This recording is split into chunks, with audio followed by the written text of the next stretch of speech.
he was very close and he was doing the dawah. But here we have to understand Abu Bakr Siddiq was very truthful person, and we are learning about Sahaba.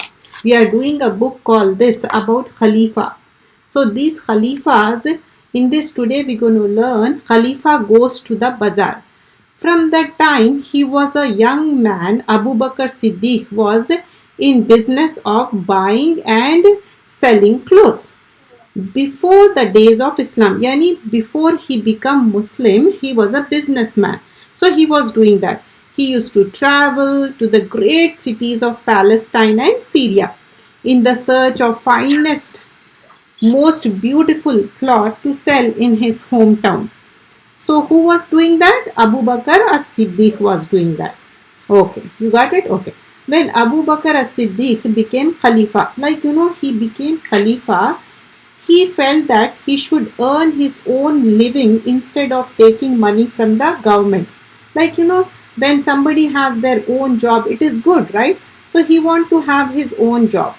So he was he don't want to take money from treasury, Baitul Mal as a salary. So he decided to go back into his old business of buying and selling business. So the day after he was chosen to Khalifa, Abu Bakr Siddiq went to the bazaar.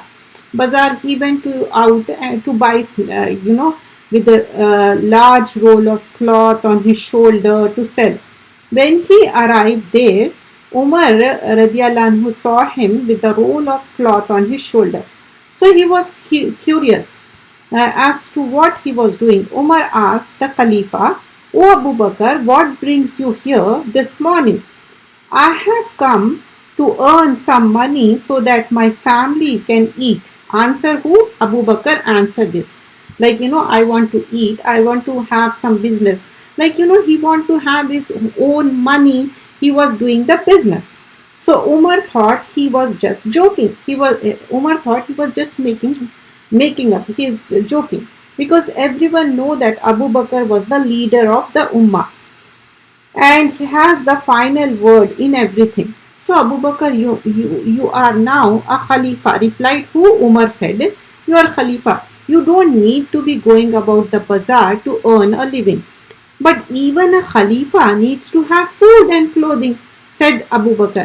"So selling clothes, selling things in the bazaar will interfere with your duties as Khalifa?" Umar told his friend, "Come on, let's go see Abu Ubaidah. He is in the charge of Baitul Mal. Let's see if he can make an arrangement that is agreeable to you." So the two men left the bazaar and went to treasury building where they found Abu Ubaidah. After discussing the situation with him, the treasurer finally had a plan that was acceptable to the humble Abu Bakr. "For the sake of fairness," said Abu Ubaidah, "I will give you same amount of money that one of the Muhajirin received for his pension. In addition, you will receive one set of clothes for the winter, one set of clothes for summer. When you have worn them out, you can come and get more." So this was agreed. So Abu Bakr, they said instead of going and selling the clothes everywhere, what you are doing the job is okay and you can have the money and we will give you two pair of clothes, one for the winter, one for the summer. But these days, how many clothes we have? We have so many, right? It's not one or two. We have many, right? Okay. And regarding the book, Me and My Quran, in this we're going to learn about Surah Baqarah in the end. Do you know Ayatul Kursi? Allahu La ilaha. Do you know that? Yes. Ayatul Kursi, if you recite Ayatul Kursi, what will happen, Shaitan will go away. And Ayatul Kursi is a protection. When you recite Ayatul Kursi, soon after Fard prayer, what will happen? Allah will give you Jannah, heaven. After Fard prayer means after any Fard prayer, mandatory prayer. Yeah, tell me.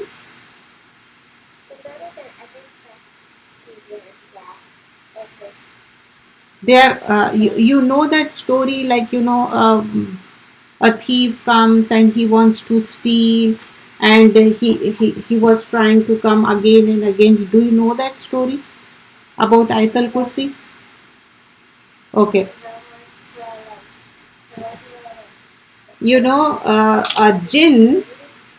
A jinn was coming again and again to one of the companion. He was taking care of the dates. You know that, right? And he was trying to steal it. That jinn was trying to steal it, and he said, if you want your dates to be safe, you should recite Ayatul Kursi. And in the morning he came to Prophet Muhammad sallallahu alaihi wasallam, and he asked, a jinn came and he asked me to recite Ayatul Kursi, and you will be safe from the, you know uh, jinn. You don't know that? Okay. Little bit, not the whole story.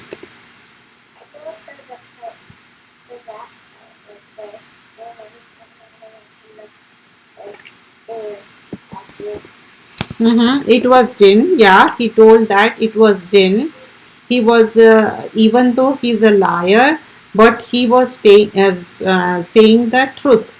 You know, he was a liar.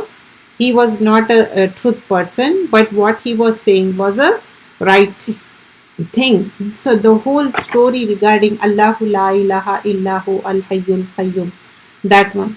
So he was a liar. He was not a person who is who says the truth.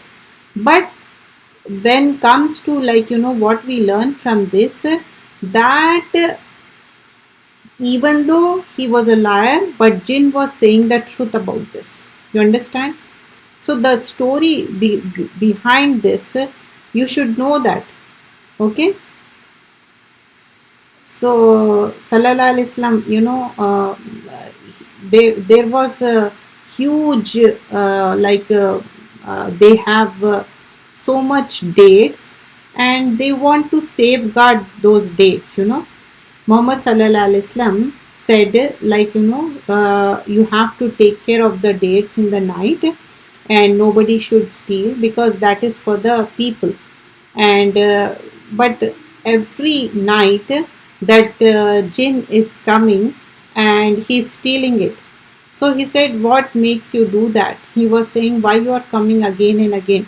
He said, if you want to save your dates, you should recite Allahu la ilaha illahu, the whole of Ayatul Kursi, then you will be safe from it. And when morning happened, he went to Prophet Muhammad sallallahu alaihi wasallam, and he said, a jinn came and he said, so is it true? The Prophet sallallahu alaihi wasallam said, yes, it's true. What he was saying was true, but he's a liar.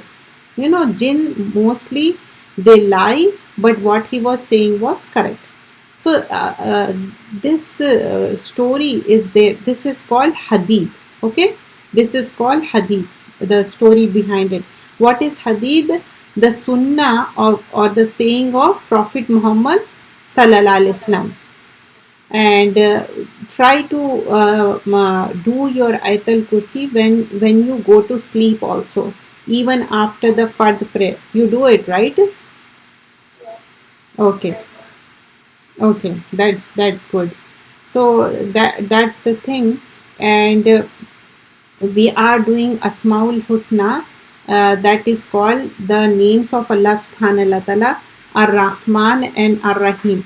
Rahman means most merciful, Ar-Rahim means always all merciful. We learn this in first juz. Rahman means most merciful, Rahim means, yes. Yeah, we already learned this. Yes, we already learned this. And also we learned two more names. Do you remember? Now, can you tell me those names? Two more names, Ar-Rahman, Ar-Rahim. Then what more we learned? In Juz 2, what we learned? Two more names we learned. You don't remember that? Try to remember. If you don't, then I can tell you that. Okay. And in second juz we learn about Ar-Rauf, the most loving, At-Tawwab, the one who accepts repentance. Rauf, the most loving, At-Tawwab, the one who accepts repentance. Say it, Ar-Rauf, the most loving, At-Tawwab, the one who accepts repentance. Okay, after doing any good deed, we have to recite this dua. Rabbana taqabbal minna innaka antas samiul alim. May Allah accept it, because after every good deed, we want our good deeds to be accepted and we want to have the protection for our good deed.